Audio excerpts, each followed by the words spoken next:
Hey guys, this is Conspiracy Todd again with this week's video proving that the moon landings are fake. All right, this week we're going to look again at John Young's lunar salutes on Apollo 16. But first, I found this website. It talks about jumping high. How can you jump high? The science behind jumping high. The number one factor, very, very important, it says, is your velocity at takeoff. So let's look at the velocity at takeoff here. Okay, here we go. Big one. We're just talking about how fast his feet are leaving the ground, okay? And this is me. Don't judge. How fast are my feet leaving the ground? I think they're leaving the ground a whole lot faster than they are here on the moon. So again, watch how fast his feet leave the moon. I think they're leaving the moon in slow motion. I don't think that's the way it should happen. Let's just do a little thought experiment here. Let's say we have a little switch on the wall where we can turn the gravity up or down.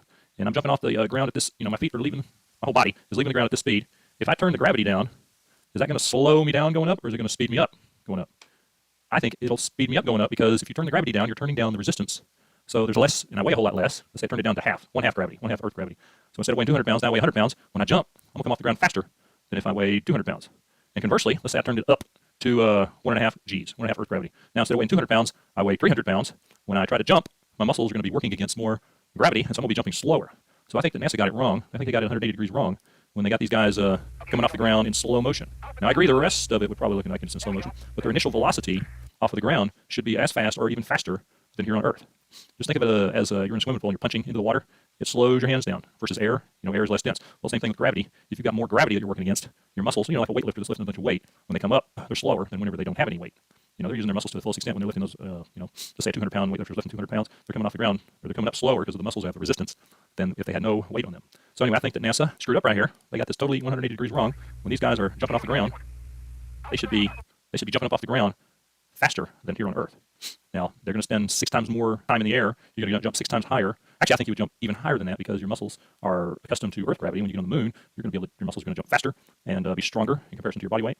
Because I think that 6 times factor is assuming that your muscles exert the exact same force, initial force, when you jump. So if you're on the moon, I think you're going to be able to exert a lot more force and thereby jump more than 6 times higher on the moon. But today we're talking about the initial speed here. Anyway, guys, what do y'all think? I think NASA scientists got it 180 degrees wrong on that video. I think that when his feet left the ground, the velocity, the initial velocity should have been at least as fast as on Earth, if not a whole lot faster. Please comment below, subscribe, and like, and tell me what you think. Thanks. Bye.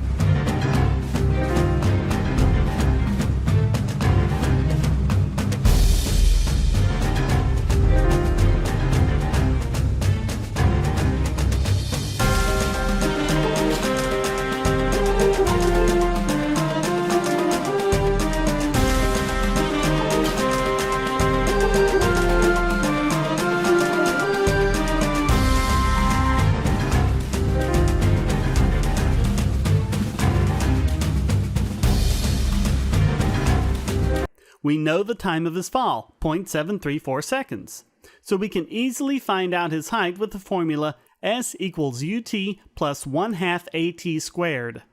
Since we're starting from the apex, initial velocity is 0, so U equals 0, and the first part of the equation goes away. We plug the other numbers in, and we get S equals 0.437 meters. So we know, with as much precision as we can get with this video clip, that this is the size of his jump. And his real height, including pliss and suit, is 4.2 times that amount, or 1.84 meters. That's right at 6 feet tall. So using some easily verifiable mathematics, we have concluded that the rate of fall in this picture is 100% consistent with being on the moon.